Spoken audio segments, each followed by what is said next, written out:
Hi everybody, it's Nikki from the Empower Me program. Today I start my journey of walking 60 Ks for the Black Dog Institute initiative, One Step Forward. There are many reasons why I've chosen to do this challenge, but I guess the main reasoning behind why I'm so passionate is because it raises awareness of mental health. And I guess for me, mental health, and for a lot of people, is all around us. It's in my family, with some of my friends. I've experienced it myself.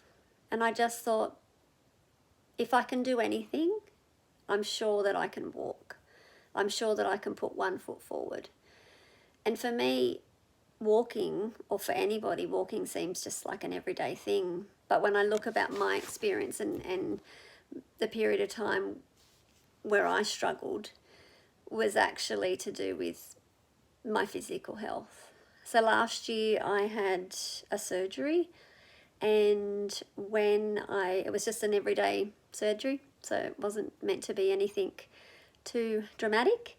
And then the next day, when I was meant to hop out of bed and start walking, I suddenly realised that I couldn't feel my right leg.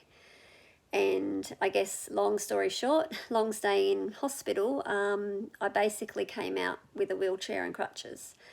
And so, I had nerve damage to my right leg, which caused me to basically have to learn to walk again on my right leg.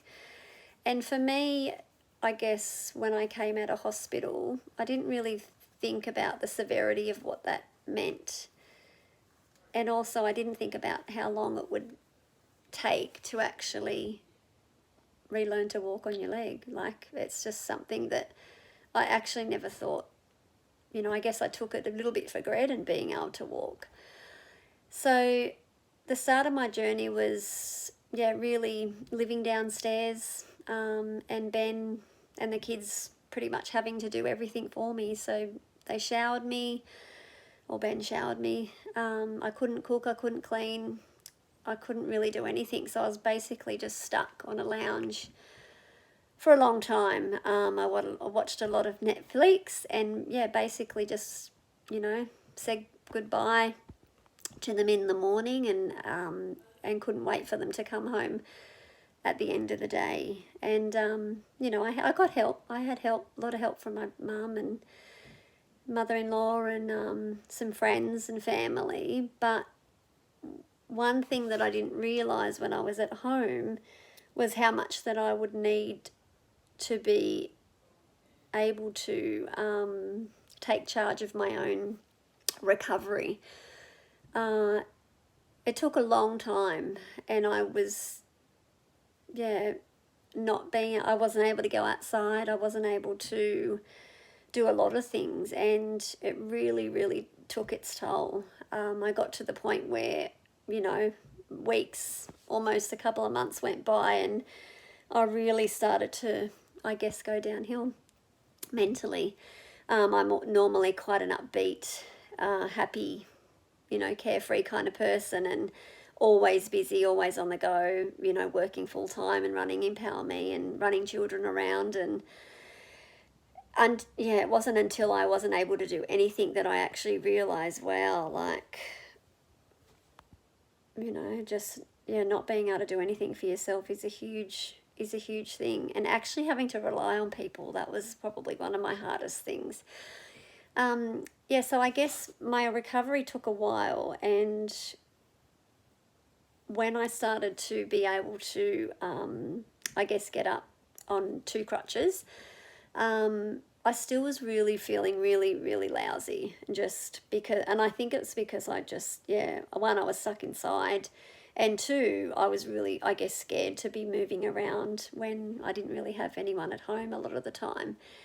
And I just started to really, really get down in the dumps, and just thinking, just, is this my life? How long is it going to take for me to be able to recover from this injury? And it was a struggle. And it wasn't until, I had Ben and Mum and my physio really I guess, basically snap out of, that my own mind. And also, and one particular, I had lots of tears, lots of, you know, thinking, why me, why me, why me? And I wasn't until, and I just felt so tired and sad and angry and frustrated, and just, couldn't snap out of it. There was days I didn't even shower because I'm just thinking, what's the point, But it wasn't until I actually went to the doctors and she told her what was going on. I told her how I was feeling, told her where I was at, I guess, with my leg. And she just, she just said to me, I think you're suffering from a little bit of depression. I was like, didn't say that to her, but I was like, what? I can't be depressed. Like, why would I be depressed? Yeah, I'm stuck at home, but I don't, I haven't felt like that in a long way, not since I was a teenager. Like, how on earth could I be, having depression? And it wasn't until I left the doctors that I was like, oh my gosh, not that I was embarrassed, not that I was surprised, but it really, really shocked me in the sense of like, what am I going to do about it? And I guess I could have had a choice. I could have just kept going that way and just really feeling sorry for myself and just, not doing anything about it. But instead, I decided to do something about it. And it took me a while. I had a shower and got dressed and made me feel a little bit like I was doing something, even though I wasn't really going out of the house. I decided to, get outside into the sun. And when I went to physio one particular day, she said, just make little goals for yourself. And one of the goals was just, standing up next to the bench with one crutch. And, she just said, little goals. She said, stand in front of the mirror and just every morning say, this is what I'm going to do. And so I did. So I started standing at the bench and I started walking around the bench. And then I started to go outside and just sit out there, read a story, or go outside and just, play with the dog, not play with the dogs, talk to the dogs. And then day by day that went past, I felt like I was getting a little bit of motivation. Like I felt like a little bit of a switch in my mind. Like I remember feeling so lousy for so long, and I started to, get outside of my mind and think, this is not me, I need to really try. Yeah. And so I did. And, it was a bloody hard, long, frustrating, painful road. But surprisingly, I got there. It took me 4 months,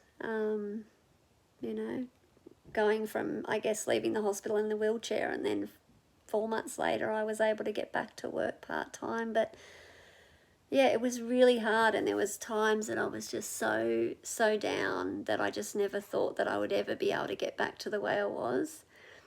But I'm just so lucky that I had so much support around me and so many people willing me to, get me back to a little bit of normality. And I'm so thankful that, I was able to, make those little goals and reach them and I guess be okay with feeling a little bit down and a little bit crappy and finding a way out of there. And I feel like, as I start this journey, like it's not just about putting one foot forward, it's about being able to do that, like being able to just walk, that's something that I know I definitely took for granted. And when I couldn't do it, like I just, you know, I'm such an outdoors kind of person, and just, I've never been someone that's really into sports and things. Walking and running, I guess, is something I've always been able to do. And I guess for that to be taken away was something that was really hard. And now as I start this journey today, like I'm just so excited to think that this is the start of, something pretty exciting, and for people that might be listening might think, well, it's just walking, but it's not. It's being outside. It's being, out in the sun, and it's being able to actually, you know, walk or run. I can't run, but walk, and there's so many people that out there that can't walk, and just to think that, like, raising awareness and being able to do that by just walking, like, that just blows my mind, just to think that, yeah, I'm going to document my journey, and I'm hoping to be able to, talk to some other people that have gone through depression or are experiencing mental health. And because the more we talk about it, the more that other people feel comfortable to talk about their situations. And for a lot of people it's a long road. It really is. It's not just something that goes away. Like, it's something that always, it sits there, and it creeps up and goes away, and it creeps up again. And I guess it's just, getting strategies of how you can deal with it. But I guess as I finish off and I start my walk, I just want to shout out to all of the people that I know that are going through hard times and that experience anxiety and depression and some sort of mental health every day. Like, I'm here if you need to talk. I'm here if you feel like coming for a walk. And I am just so lucky that I've got lots of people that out there that I can reach out to. So yeah, wish me luck on my adventure, and I'm hoping that this is not the first 60Ks that I do. I hope that I can continue to be able to use walking as a method for healing and also raising awareness. So thank you. I hope I haven't bored you. I hope that you've gotten something out of this little video, and I promise my next ones will be a little bit shorter. But yeah, thank you for your support, and I look forward to sharing with you my journey by putting one foot forward. Thank you.